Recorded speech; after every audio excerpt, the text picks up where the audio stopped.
was supposed to be against organized crime, they use it against pro-life people. Will delegates compromise? Hey, look it, we need your vote, but we'll support this and we'll support that. Fine. Well, now this I think is very important.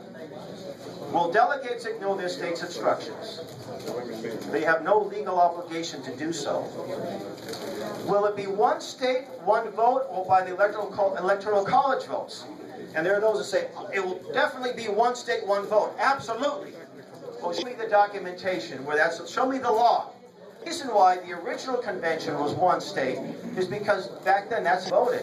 The state of Massachusetts sent so many delegates down, but they voted as one state. And they needed all 13 to make any changes. But we don't have that today, do we? We have the Electoral College. We have our congressional representation votes as individuals. You have 4 here. You have 4 electoral. Can you imagine how little a voice you may have if they chose this route? Things you think about. And I say this, if state houses can't get the house in order, how can they be expected to get the federal house in order?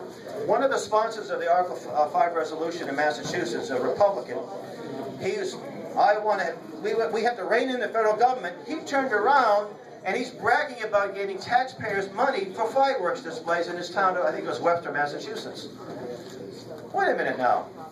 You say it's okay, you're against the federal government, but it's okay for you to do it, right? How about a balanced budget amendment? Now that sounds, when I first heard this in 1988, who would be against a balanced budget amendment? But you got to look at the fine print just a little bit. All of the proposed balanced budget amendments have 2 escape clauses.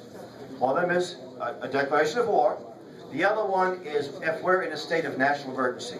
Well, guess what, folks? We've been in the state since 1978. Now, let's say that one of those amendments gets passed.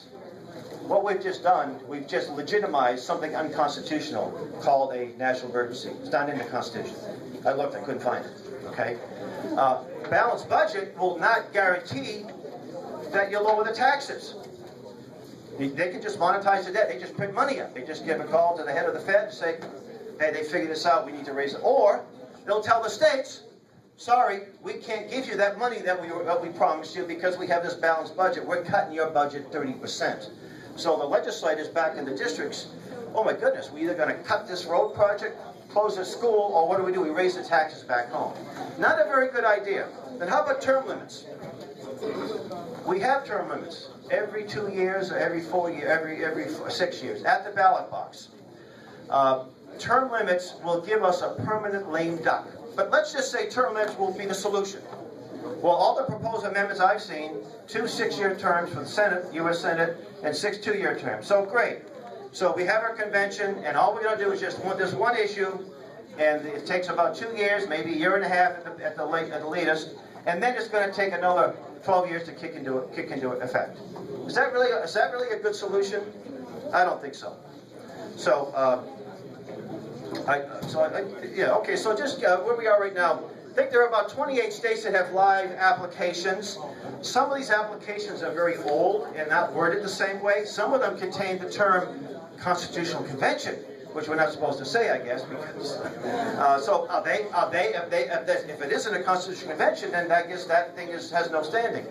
So New Hampshire, I mentioned recently, tabled. They also tabled the resolution that was calling to rescind New Hampshire's one application for an Article 5 for the balanced budget. So, so that's all I have here.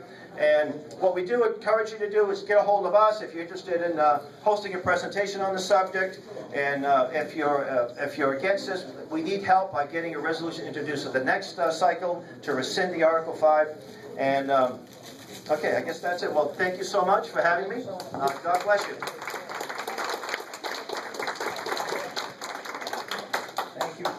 Thank you very much, Hal. All right, I see that State Senator Andy Sanborn has come into the House, and he is on my schedule for 1:30 because he's coming from an event and heading to an event. And since we're pushing 1:30 and we want to facilitate the Senator's time, he is here not in his capacity as one of the good guys under the Golden Dome, but also a declared candidate for Congress in the 1st District. We heard earlier from Eddie Edwards. We heard that our good friend John Burt is toying around with running for Congress. And, well, Andy Sanborn he's in.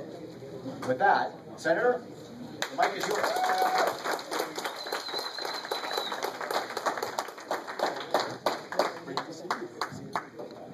Everyone, good afternoon. How are you?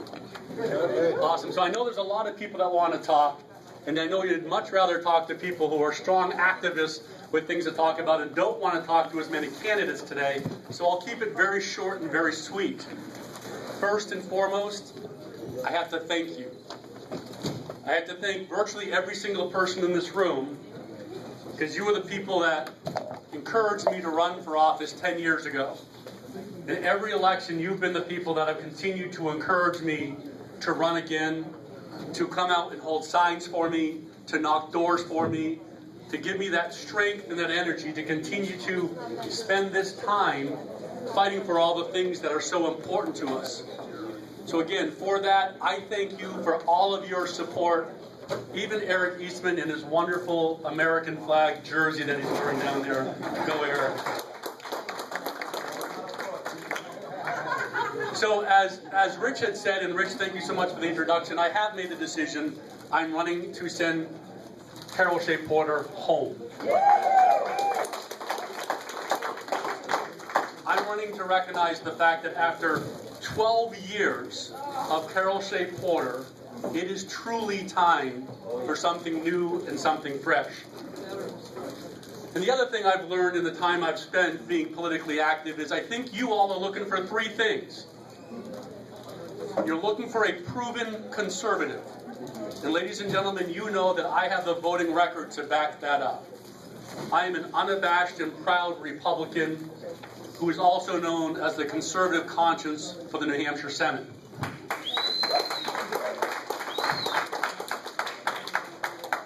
Number two, as I talk to people around the state, in addition to looking for a conservative Republican, you're looking for someone that can win. And ladies and gentlemen, and Rich is like, yay. And ladies and gentlemen, you know that I actually have a history of winning.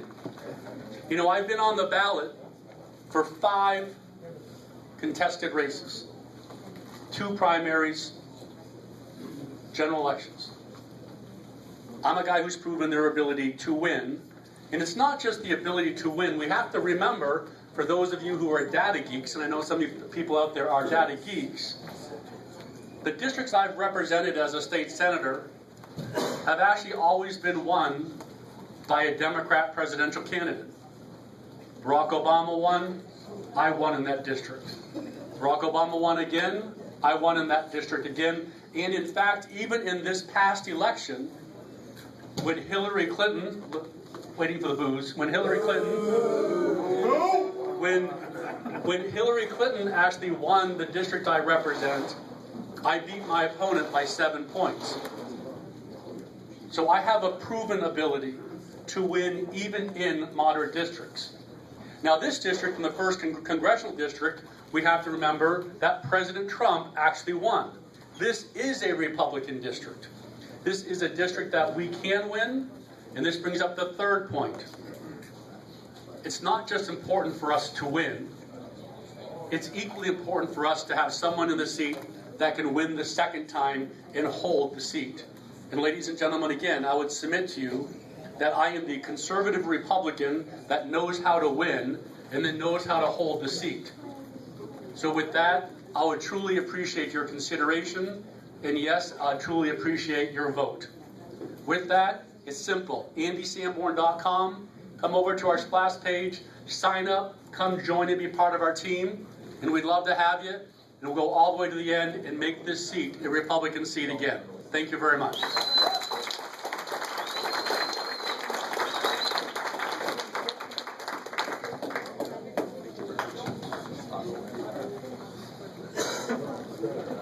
All right.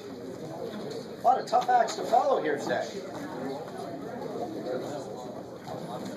Taking a look at the list is, let me see.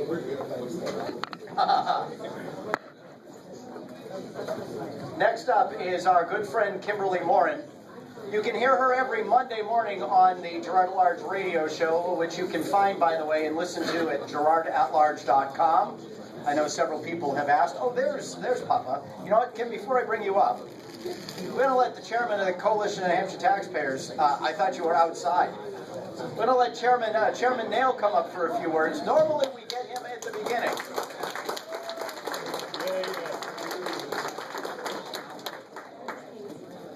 But we're gonna, and then Kimberly. Of course, you can hear Ed at GerardLarge.com too. Every Wednesday morning we go into our question of voter fraud segment where we routinely expose the things that authorities here in the state of New Hampshire should be paying attention to. Don't worry, we'll get them sooner or later. But without further ado, the chairman of the Coalition of New Hampshire Taxpayers, Ed Nail. Thanks, Rich. Thank you, Rich, for coming in here and emceeing this for the umpteenth time. We've been doing this cookout for a long time. The first one we ever did was at the Hopkinton State Fairgrounds. We sold 1,500 tickets a week or so in advance, and the Boston Globe called me. And they said, "Did you really sell 1,500 tickets?" And I said, "Yes, we did." And they said, "Well, they didn't believe it." And I said, "Well, come on out." So they sent a reporter out, and there's all the cars. I said, I found her. I said, "Why don't we take a little walk together and we'll see all the out-of-state plates?" No, I'm not interested in that. I said, "Why don't we walk around to the tables and see how many people know me if you think everybody's from out of state?" No, we don't need to do that. So she did an article and it said, the beginning of the article was, "At the Hopkinton State Fair, the extreme right of the extreme right munched on hamburgers." Well, we had shish kebab, I'm telling you. We didn't have hamburgers, we had shish kebab. Under the scruffy pines. I climbed those pines and pruned the dead trees. They're all 100 feet tall. Because we were having Pat Buchanan was there, a bunch of people, it was great. So we went from there. We had a good director at the Hopkinton Fair that worked with us. And they got a new director that didn't respect the Second Amendment, so we moved on to the American Legion in Hillsborough, and that was fabulous. They have a kitchen where you could cook. I guess you all remember that if you've been there. And they had gas grill we could use. They had ice machine. We could shovel all the ice we wanted all day long. And they got a new director who didn't respect the Second Amendment, so now we're here.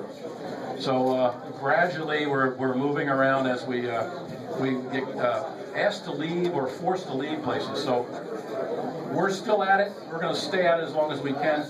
So we don't have a kitchen here, so we're doing the subs and hot dogs. And the sandwiches are from the Stuffed Sub in Manchester. If you like them, the guy's very proud of them. He made them up for us, talked him into it, and he's been very good to work with. It's sometimes hard to find, when you do these kind of events, hard to find people to work with. I let it be known that I was going to talk a little bit about voter fraud. So if you want to listen up about voter fraud, here's what I know. The left in this country cannot do anything other than say there is no voter fraud, and any turn on that phrase. We've never seen voter fraud, or you can't prove it to me. Well, I've been at this. The CNHT started this in 2000.